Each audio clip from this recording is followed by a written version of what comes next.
Hey, everybody. Welcome to another episode of Prelude to Positivity. My guest today is my very good friend, Derek Jameson, who is a spiritual life coach, a fitness coach, a QHHT past life practitioner, and he's also a teacher, a healer, and a channeler. And I'm very proud to always call him my friend. Welcome, Derek. How are you? Hello, thank you for having me here. I'm excited to talk today. Thank you for being here.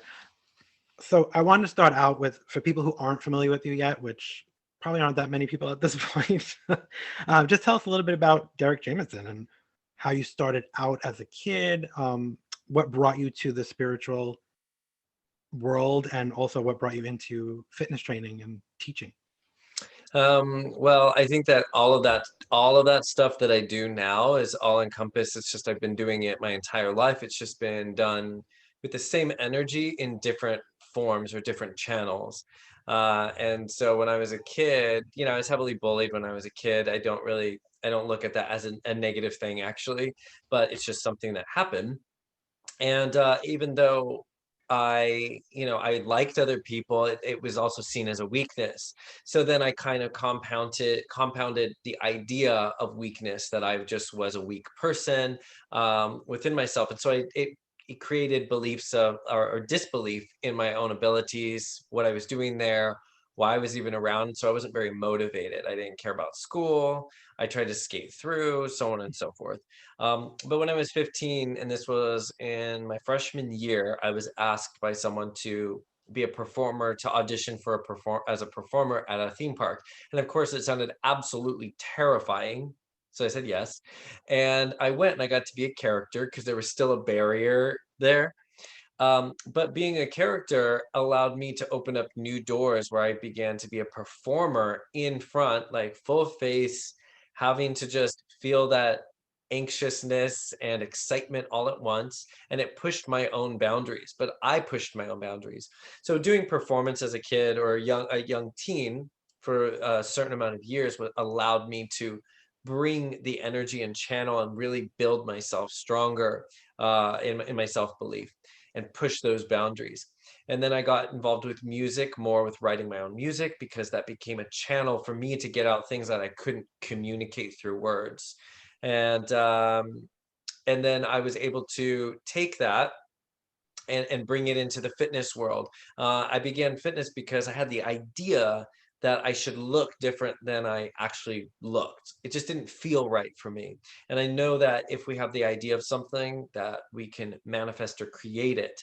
And as I saw my body starting to become stronger and I had self-confidence, and I was like, wow, this has been in me the whole time. All I had to do was actually take action on it.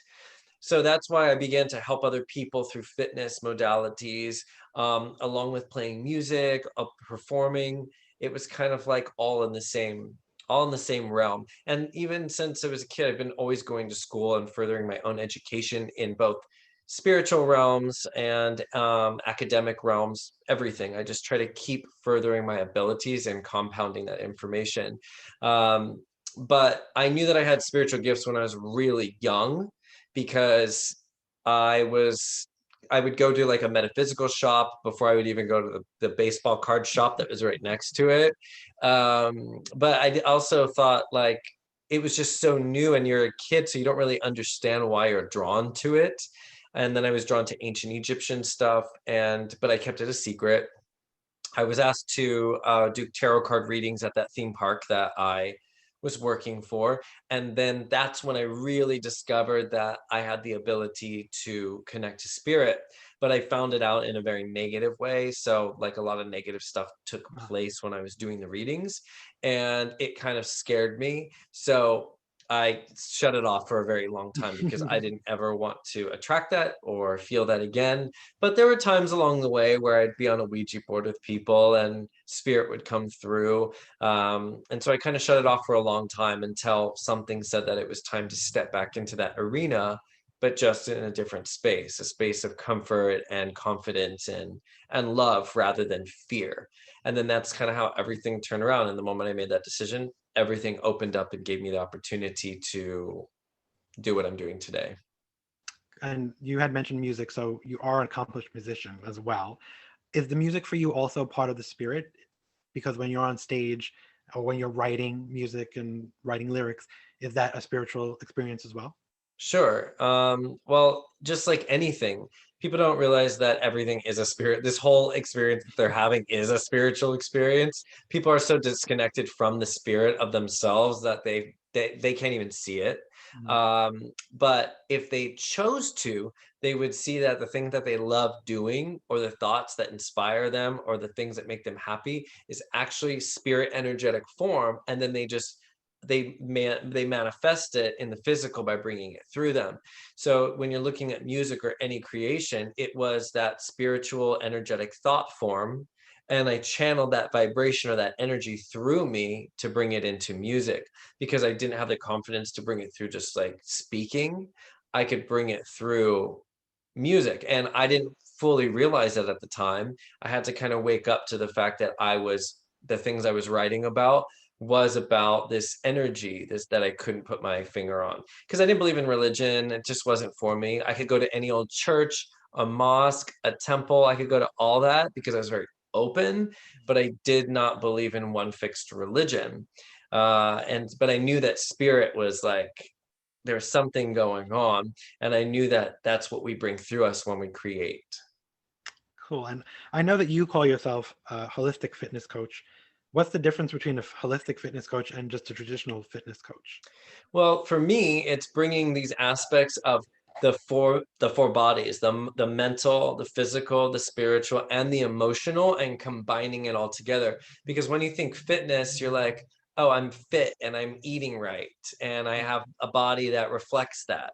But the thing is, if you're missing out on the mental, emotional, and spiritual aspects of that whole experience, you're not going to see the results that you want to see. You have to keep these four bodies in balance, and they have to work together in order to have a success. Because let's say you have a mental block with it, and you are working out, but you won't allow yourself to see your results. Mm, Then there's a mental block here that needs to be addressed or healed, something that needs to be cut to the root of, to understand, and then that goes away. And right. then what's the attachment to why are you doing fitness? Is it because you really don't like yourself and you think you are you trying to get an external thing to like, and you think that by looking good it's going to get the external thing? Well, then that's another aspect of it that needs to be addressed. So I incorporate these four bodies all in one thing when I do my program. So any client that wants to do the fitness aspect knows that they're also going to get the non-physical aspect of that as well. Very good. Channeling. I want to talk about channeling for a minute. What does it feel like for you? And also, do you channel in every session that you do with someone, or are there times where you're not channeling and you're doing other types of work, but like nothing is connecting necessarily for that person, or is it always a connection through channeling? Well, think about when you asked me the question about music. That's channeling. You're channeling non-physical energy or frequency through you. So when a musician is creating or writing and they're in the flow state, they're channeling pure energy right in that moment. That's why you can watch some artists on stage and you're like, whoa, they're just like gone. They're Yeah. not even there. They're just like bringing it through them, right? You know, Yeah. when you see an artist that does that and when you see an artist that's thinking about what they're doing, two totally different things. So we're always doing that. So when I work with people, the only way to bring pure information or to be clear with somebody is to channel the information through me so that I don't filter it too much. Of course, we all have our own filters, but I want to be as clear and open as possible that brings the information that's best suited for the person. So when I do channeling work, I didn't realize. I mean, I came to a realization that I was already doing it when I would do card readings for people or when I was doing music for people. I was like, okay, let's recognize the ways we are already channeling spirit through us. Because once you recognize that, you realize how many different ways you're doing that. And then you apply that to everything else, and it grows and grows and grows, and you become a more open channel. So when I work with people, I am actively tuning into that higher frequency to receive information every time, because I don't want to sit with somebody. I keep looking at my chair because I sit there in the chair while someone sits over here. So that's why I'm like, when I sit there, um, But when I tune up, I'm tuning myself and working myself up to the highest love frequency I can, because love, the higher you tune into love, the more pure and honest the information can be, with no ego or fear attached to it. So I'm always tuning up into that highest aspect and trying to bring that through me, as much as possible, because that's what people deserve, is the information that best suits them, not what Derek thinks about their experience, but what is going on for them. Right. So it's not necessarily you analyzing them. It's you giving them information that's meant for them. Right. And that's why every time I have a session, it's like, well, it's going to be in the moment, because when someone works with me, they change within 1 week so much just by applying the things that were brought forward in the present time, that present moment session. They apply those things, they shift their vibration up into higher levels by the time we get to the next session. So then we kind of have to assess the session.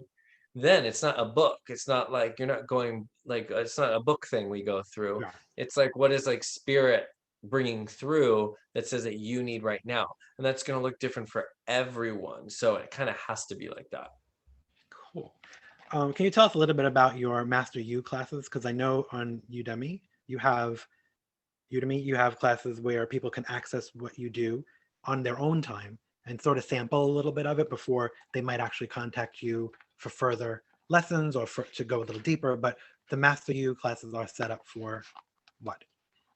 Well, I wanted to create something that I do within my coaching sessions for people, and I wanted to put it in an accessible way. People wanted something where they could have online coaching or videos that they can watch. So I made a series of a video course that allows people to um, kind of just receive a transmission and then also have actionable exercises that they can apply. And it covers all areas of the life. So you're covering, again, the four bodies.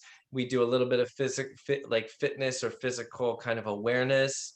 You're doing the mental stuff to kind of clear out the old stuff. We work on programming, a little bit of spirit. It combines everything in a more general source so that people can kind of find what is calling to them that they need to work on the most. So I structured it to be something that people could just use as a companion to their daily life, and just have actionable tools that they can go back into and go, okay, well, what was that tool that I could use again? And I just wanted to put something out there. It's also a supplement too. So if people sign up with me for Mhm. sessions, they get the program with that, so that it keeps them having a supplemental video program each week that will pull them along. And then that also is available to them for lifetime. Like, Yes. Yeah. cool.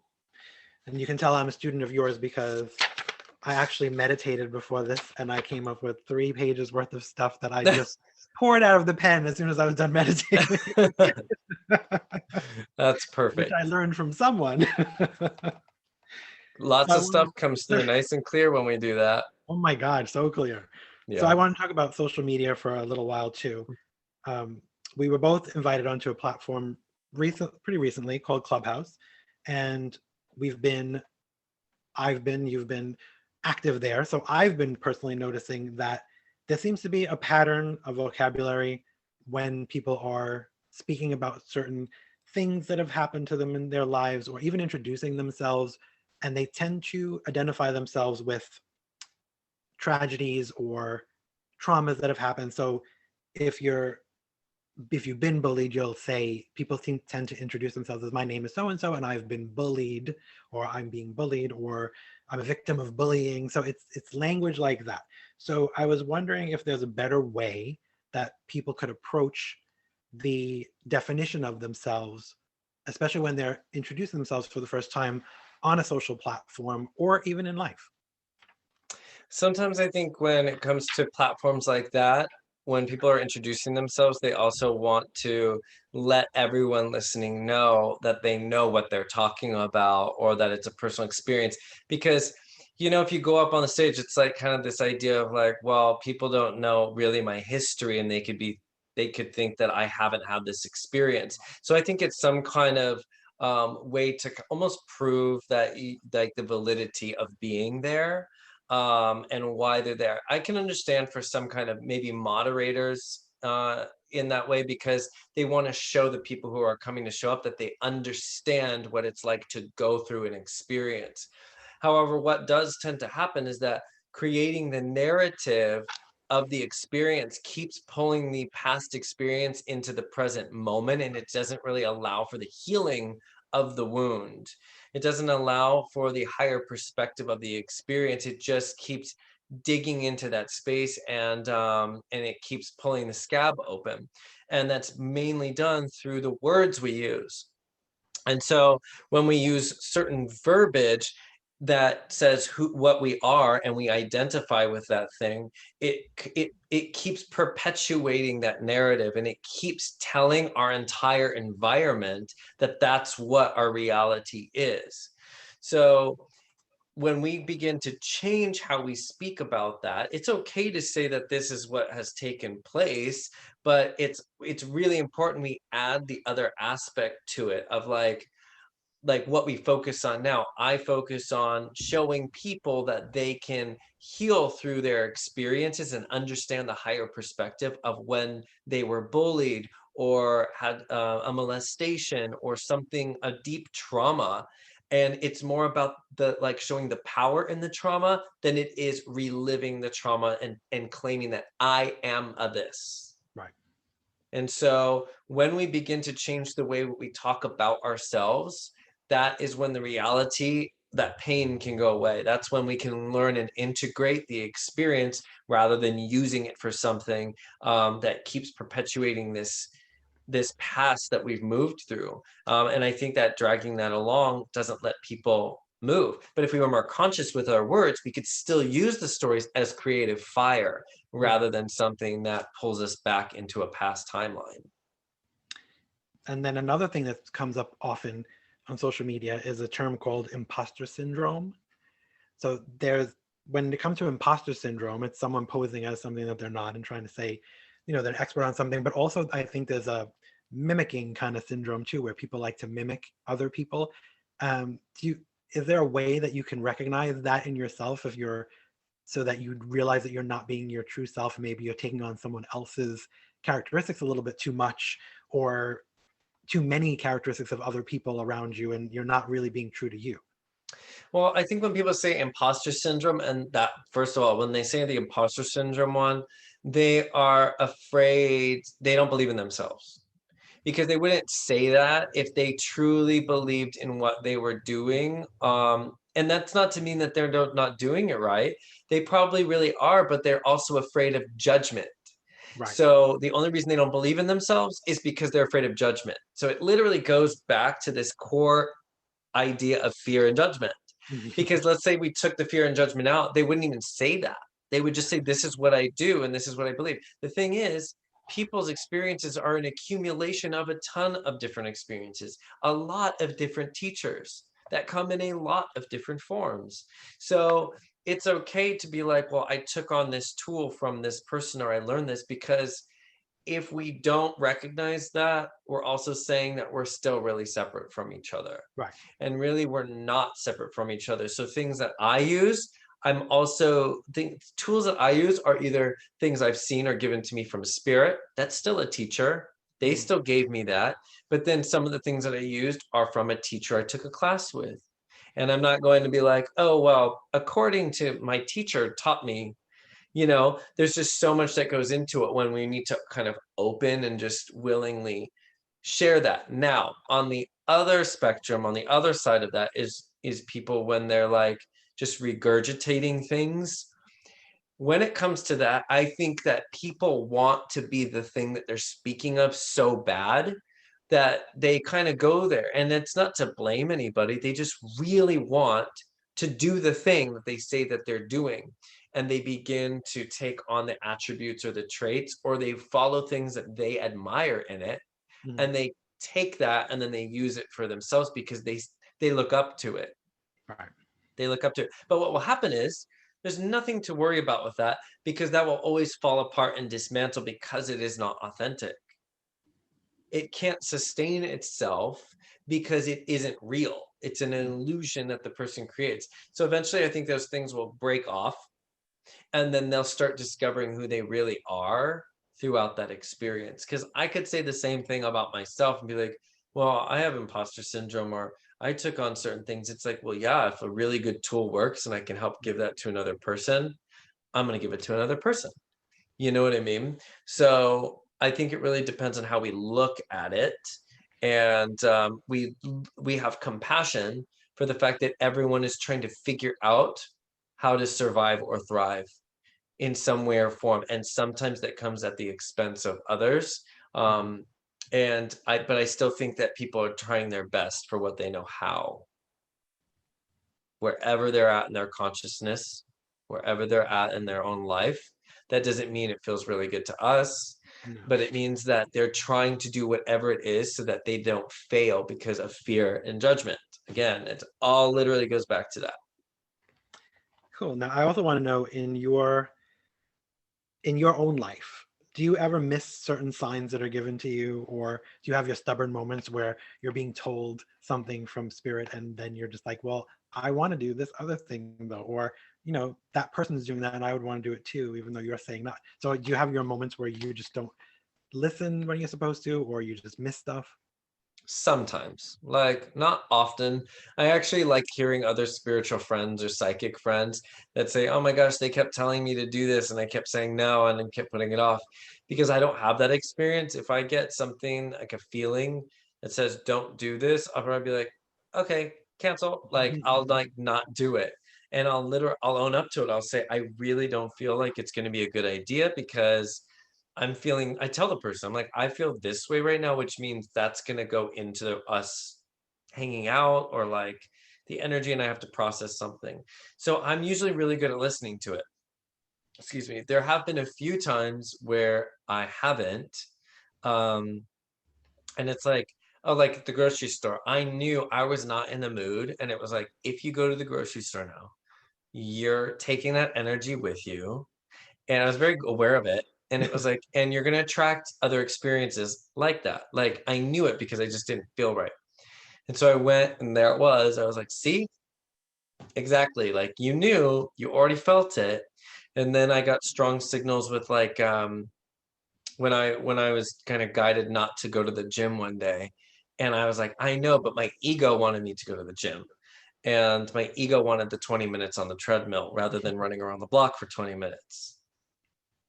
So because I didn't listen to that, and it was very strong, and because I didn't listen to that, I got in a car collision and totaled my car. Oh boy. On a simple like left turn when it was my turn and the red light went, it was my turn to go. But because the car was hiding behind cars and then wanted to punch the light, it was a thing. And I don't say car accident because I don't believe in that. I believe in collisions. Mhm. Um, I believe in a lot of different things in different ways than the majority of people do. But I don't mind. I like it. Well, So I don't sounds like a listen better some, way but to. it's very rare when I haven't listened. Now, you're always saying to people that we have our own way to access our spirit guides and angels. So, is there anything that you could tell us, a simple way to be able to call on our angels or spirit guides when we need them? Well, first of all, hands down, before anything, it's always good to tune into your heart, because the way you access the highest energy or the highest light is doing it through your love. Because love is really the only thing that's true. Love is what like pushes out the darkness. It's the only thing that beats darkness. Anger, hate, fear, you know, force. It does not push any of that out. Love is the most powerful thing that can be used. So if a person goes into their heart and thinks about something that they love or somebody that they love, they're going to automatically tune into the frequency of love. So they think about what love means to them and breathe into the heart. That's what I say, always breathe into your heart and just like get into that space where you feel a smile come on your face, because that's when you're happy, joy. And then just connect. Angels and guides, please be with me and surround me with love. And please give me the guidance that I'm seeking around whatever and whatnot. Please let me know in the ways that you think I'm ready to receive your information. Please give me a sign in the ways that you think I'm ready. It just depends on what the person wants, but developing the relationship and starting to develop that relationship by tuning into the heart and saying, I'm ready to begin my relationship with you. Show me in the ways that you think I'm ready. That's a perfect way to be able to start to connect with spirit guides, and then be open to see what happens and what comes forward. You might hear something, you might think a thought, you might think it's your own thought, but you should still write it down because it followed that request. Mhm. You might feel something, you might feel a chill. Just depends on how different people receive psychic information, by feeling or seeing or hearing or knowing. And people will need to learn what their abilities are to receive information from spirit that way. And it just takes a little time to figure out what signal is what. And that's the fun part of it all. So tune into the heart, ask for highest guidance, and then be open to what happens with the experience within the body. It could come in the form of a dream later on, Yeah, though. dreams will come through, especially if you block it. If you're not open and you're judging any experience while you're fully awake, then it'll probably come through a dream in some way. Some answer will come in a dream or a guide will come in a dream. It's all depending on other people. Like I'm very open, so I don't necessarily need it to happen in a dream. It happens a lot in meditation, but I could be literally just doing this, and all of a sudden I'll get the hit, and I'll be like, Mhm. I'll get the signal because they know I'm very open and my energy field is open to receive that. So everyone's going to be very different. As we always are. Hmm. uh, so for people who, like me, who can read people's energy, who can feel people's energy, I sometimes second guess it, and we've talked about this before, because I feel like it could be me being judgmental about something and not truly picking up on an energy. But then when I ignore it and say like, "Don't be judgmental, just let this person whatever," then I end up figuring out that, you know what, the true feeling that I had was correct and I shouldn't have let the person do whatever. So how do you distinguish between being judgmental and actually getting a reading from someone that shows you that the person's either not coming from a genuine place, or maybe there's something not right about that situation for you with that person? Well, again, I'm going to go back to how to connect with angels and guides. To get the most clear information, a person needs to like kind of tune into their heart. So get into the heart space so that you know you're receiving the proper information. Then you ask, where's this information coming from?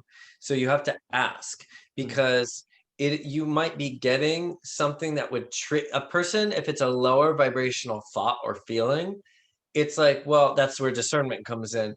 You might be receiving that from a spirit that doesn't have the best intention and wants to just play a game and like knows that'll get you, get you to think that. mm, So if it knows that it's going to get you, and you're like, okay, this negative thought's coming in, you go, okay, what does this feel good? Does it feel uplifting? Does it feel like it serves me? If you get a bunch of no's, then you can bet that there might be a lower energy that is connecting, that is like connecting with you and like giving you information. And that's when you have to use discernment and be like, well, is this darkness? Or are you from the darkness or are you from the light? Like discerning where the information is coming from, because spirit doesn't necessarily want you to dig a hole for yourself. Why would they want you to put yourself in a position that would be negative for you? right. They wouldn't, because they want the best for you.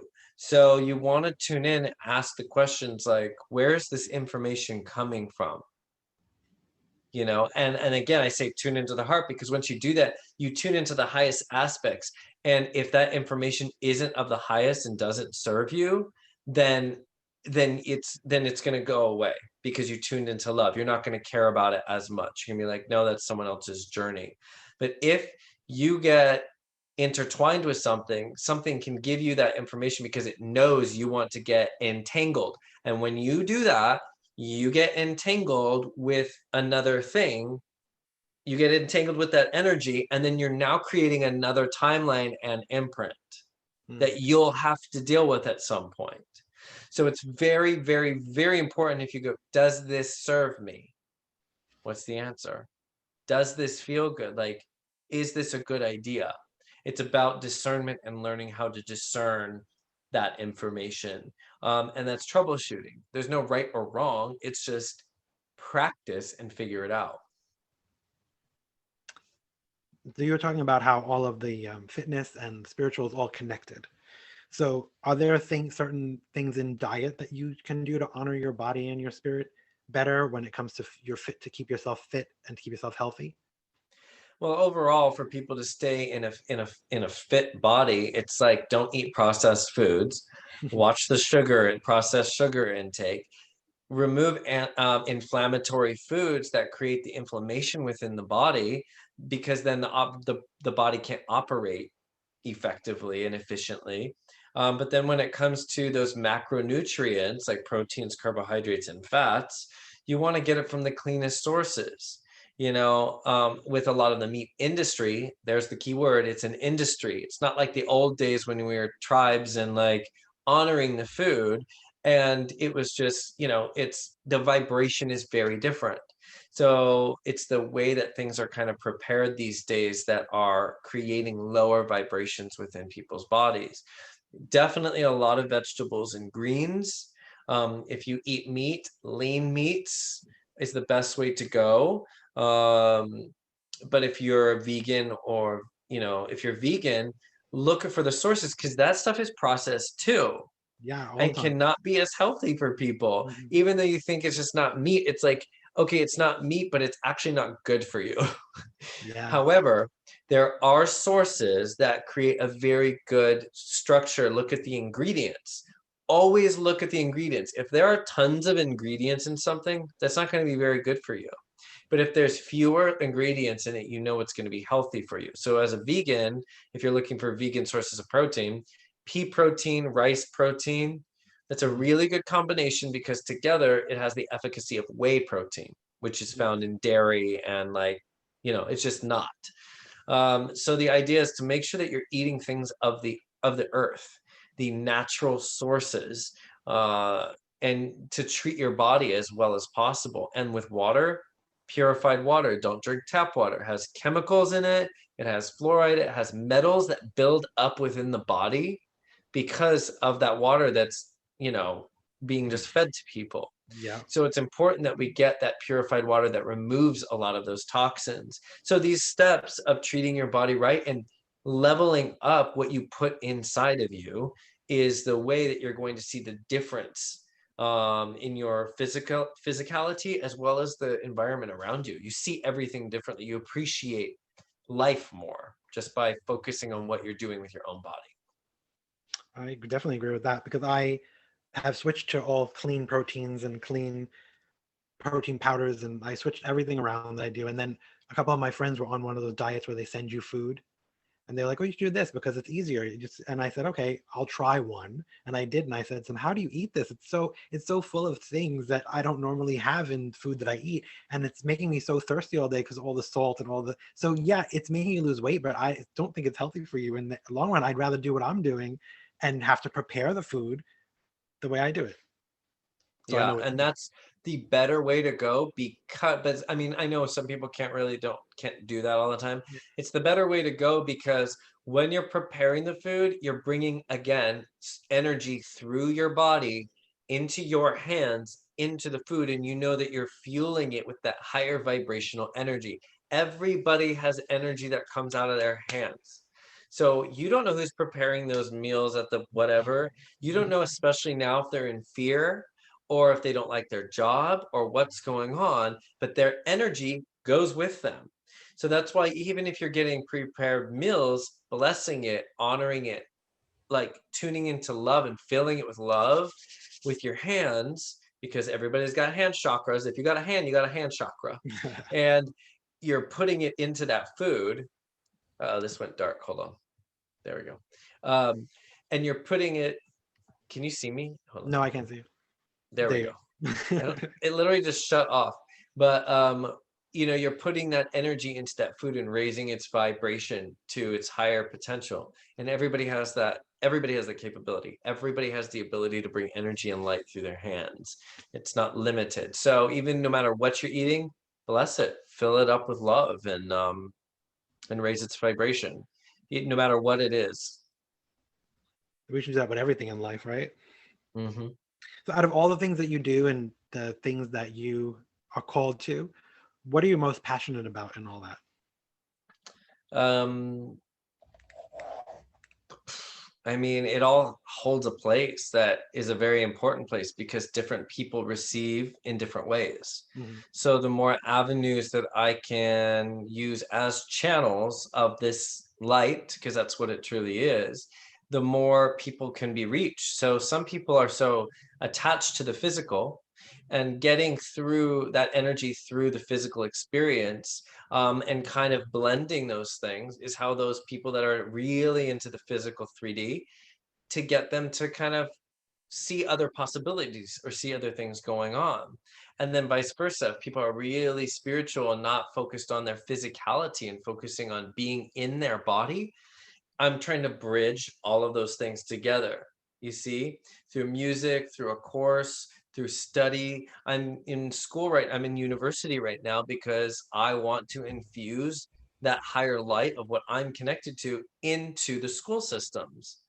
And if I'm talking to other students and having discussions, and my discussion topic focuses on a different perspective and brings in spirituality with it, that's affecting them, that's affecting their families, the teachers reading it, and then they're awakening in certain things that they can also share with their classes.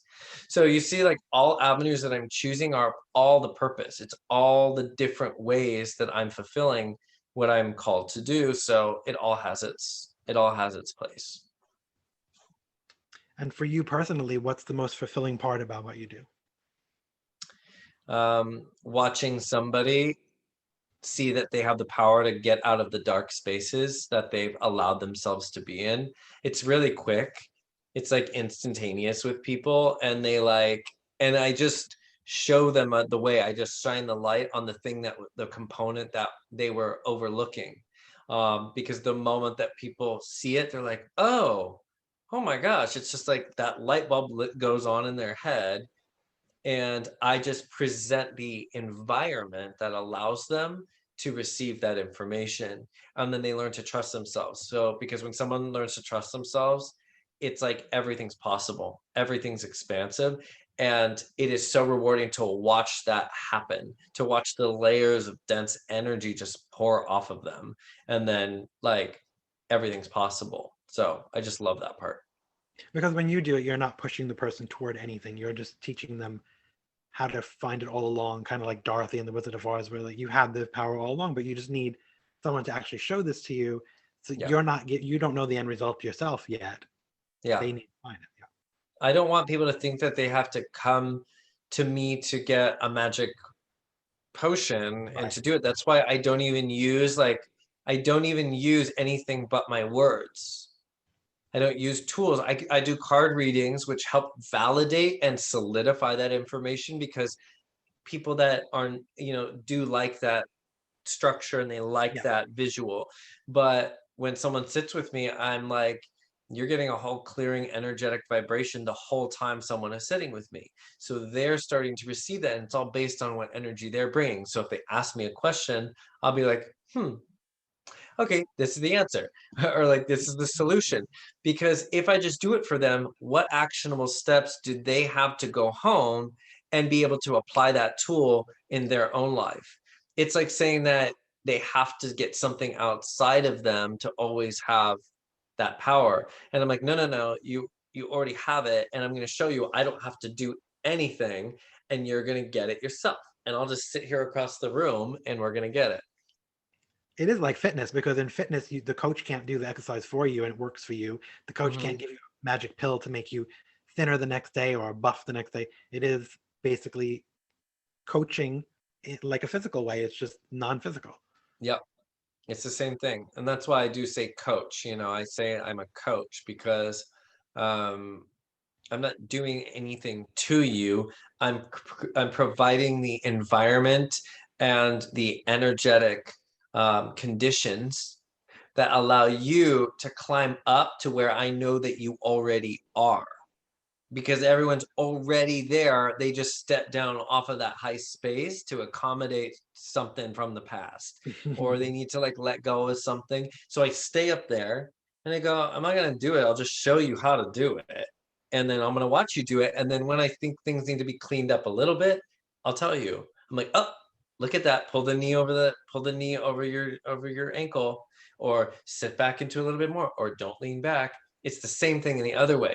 So I'm like, okay, try this exercise, and they're still using verbiage that doesn't serve them. I'll be like, oh, there's that word. How can we change that word? Yeah. So, but I don't sit there going like, I'm gonna change your words, you know. Yeah. What would you call this chapter of your life?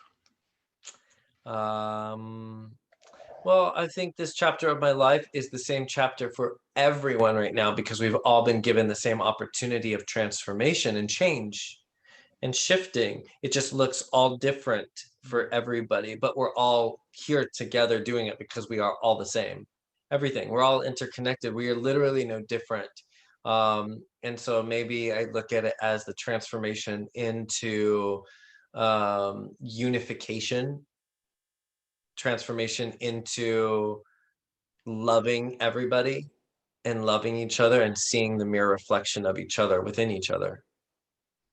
But I think we're all in the same chapter, to be honest. It seems like it now. It's much more level. Things are much more level. How do you personally stay positive in challenging times like we've had back to back lately? How is it that you remain in a positive space? I always remember what I'm here for.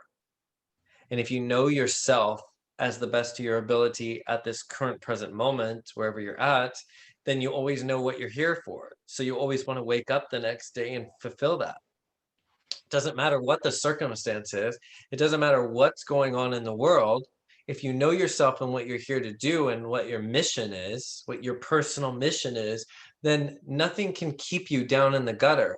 Because if you're down in the gutter and you're in that space, it means you're not fulfilling your mission. It means you're separated from your spirit, which holds the key to the mission. So I wake up every day with the blinds already open so I can see the sky. Yes, sometimes I wake up at, sorry, I saw spirit on the ceiling. I was like, yes, I wake up at 4 o'clock in the morning some days and it's still dark outside, but I go, I get to drive through like West Hollywood on Sunset Boulevard with no one driving, with just the lights and the quiet and the calm energy of Los Angeles. I get to do that. I get to like go do that. But when I'm at home and the sun rises, look at that beautiful sky and the beautiful trees outside. What blessings and magical opportunities are going to come today? I literally, from the moment I wake up, I am already tuned into what I want to do or what I want to be. And people think that's difficult and they think that they can accomplish it. And it's just because they haven't practiced it. You want to do it one time and think it doesn't work, it's because you're offloading programs of something else you practice for so long, because it does work. Yep. But if you're resistant to its workings, it will never work for you. If you judge it, it will never work for you. So it's always about, where do I want to be today? And then you put yourself on that space. Well, it's like the way you described LA being calm in the morning like that. Most people, when they think of LA, when they know that you love being, like I love being in LA, but people will say to me, "How do you love it? It's so fake. It's so this. It's so dirty, like Hollywood and West Hollywood and all that." But it's not really. If it is, that is part of that outside thing that it's become, but it's underneath all that. It's still that calmness that you're explaining. Because when I'm there, I experience the calmness and I experience the beauty of it and the energy of it. It's what it looks like on the outside from people is not really what it is. Yeah, I mean, I have a great time at 5 o'clock in the morning when I'm literally driving down. It's just quiet and listening to dance music, like house music. And I just like, it makes me want to take a picture of it because I was like, ooh, it's so quiet, so calm. The energy is just still. And I get to enjoy that experience. Why? Again, that goes back to how I say you wake up, because I choose it. I choose what my reality is going to be, what brings me peace or me happiness, and I'm very clear about that. And I know that can trigger some people, but that's just because they haven't practiced that thing that will bring them that same satisfaction. Mm, It's all about your practice. Do you want it that bad? Or do you want to still hold on to an old narrative because that's what you identify with? That's the only thing that's going to keep you feeling safe within yourself. correct. The whole project with Prelude to Positivity for me was that I realized last year, especially with the pandemic and then working with you and working with a fitness coach for a while to get my fitness together, was that in the past, every time that there was a moment that I felt was horrible, this is the worst thing that's ever happened to me, it would, when you look back, you see that it really was a prelude to something better that was coming along. It was a shift, it was a change. So that was what that bump was about. The bump was kind of like the shift. Like, okay, go that way. So can you recall a time where you might have felt that way as well, where there was something and you thought, this is not great, I don't know, but then you realize now looking back that it was actually just a prelude to something better coming Um, well, I've always sensed when there's a shift, I get a physical jolt in my body for the long forever before I was even awakened to what was happening. I would get a physical like jolt switch where it's almost like like that. along? And I knew it happened over the years. And I would always just I learned to listen to myself a long time ago. And because I offloaded a lot of those old systems and ways of being, I can't, it's hard for me to like even remember. I have to go digging to find something that like a memory like that because I'm just very Right. present with how things are going now. So when it comes to something like that, it's like I know that there's a shift, but I always have been able to trust that things are going to unfold the right way for me. And I do want to give, that's not easy for everybody. I Mhm. think that I came into Earth with the ability of being in balance and being clear and being able to listen and take direction from what I feel. Because I think I'm supposed to do that so I can help other people anchor that a little bit stronger that don't have that easy capability. Because I have to show them that it's possible to work towards. They have to have hope within that they can move that direction. So it's just easy for me to not feel like kind of concerned or worried. I just don't have the capability of that because I always know that things are the way they are because something else is going to happen. If everybody could learn that, I think it would save them a lot of stress, because it's very stressful to think this is the worst. That whole time where you're thinking it's the worst period of your life, it's such stress that you're putting on yourself, and then that damages you after a while too. Well, it says that I don't trust myself and I don't trust my environment and I don't trust my experience. Because if you did trust yourself, you go, okay, I'm going to find a solution right now. My solution is right here. I am the solution. you know, I am the solution. But when people do that, that's a worry or a fear. That's a projection, again, outside of the present moment. That's all that is. But you are the solution. You have you have the capability to find what the answer is right here and right now. And that's a practice. People have to practice that because of the way they've been programmed since they were kids. It's been programmed a certain way, and now it's about offloading old programs. People forget that, the universe thrives on evolution. It's always evolving, it's always changing. Your body literally changes its cells every 7 years. Mhm. And so it's like that's a microcosm of the macrocosm. That's a like shows you in your physical body if everything changes over that rapidly, that means that everything else changes over that rapidly. You're either going to be back stuck in an imprint of time, or you're going to move with the present moment. You're going to move with where the energy is going. That's a choice. I think I've asked you this before, but maybe it changed a little bit. Can you describe yourself in 3 hashtags? Present, magical, strong. Those are good ones. I just let the words come to me too. I was like, I just went like this, like, come to me. And then they came, and that's what came to me. Whatever. Tell Yeah, me I didn't what. go seeking. I like let them come. What's one thing that you absolutely cannot live without?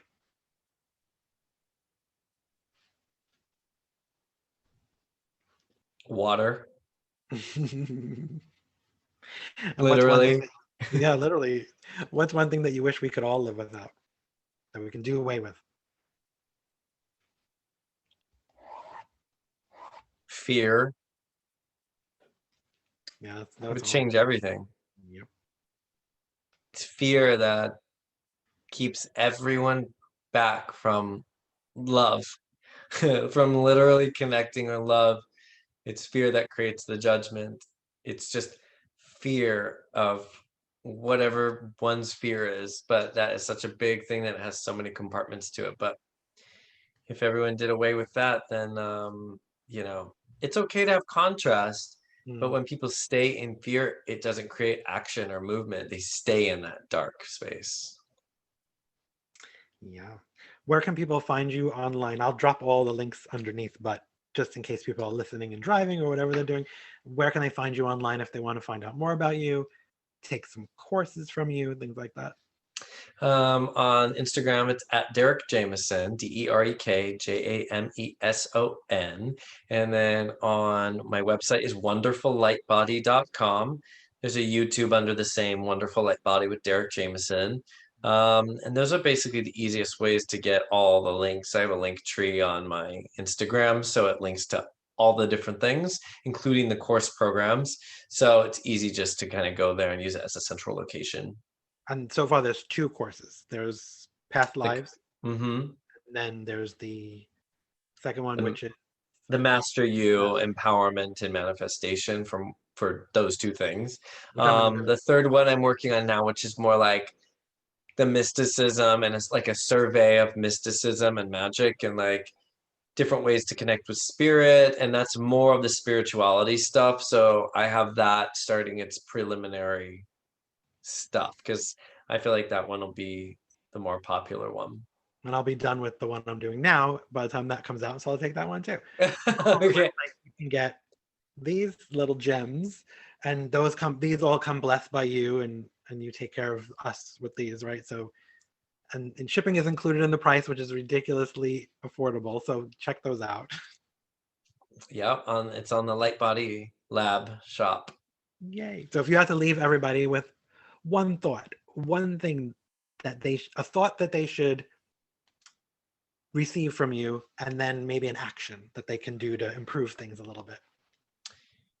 A thought. Well, it is important that everyone has limitless dreams, limitless aspirations, because the only thing that's not going to let people have that is because they put the block or the ceiling on that. But if you create limitless opportunities, or you ask for limitless desires, then you have a plethora of things that will come into your own experience. So be limitless. Like, that word just keeps coming forward. So be limitless. And then anything that people want, ask for it. Ask for it though, as if it's done already, and say how much you love having the thing. That's one thing I really say now all the time is I love how I am able to impact people around the world.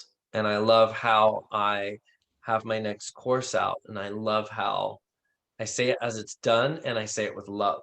So do everything that you want as it is done, and say it with love. Those are good ones for sure. I know they work because I've done them with you. So we did the whole I am instead of I want or I'm going to. It's always I am. It's always be present.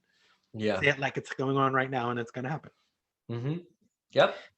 So I want to thank you for being with us as always. And I hope you come back again. And I hope we do some stuff on Clubhouse and all over the place because there's a lot of things to do, a lot of work to do. Thank you for Yes, being there here. is. Thank you Bye. so much for this. I appreciate it. Oh, no problem. Anytime. You know, you have an open invitation. You just call me like, I Okay. want to come on next week. Sounds good. Thank you. Thank you.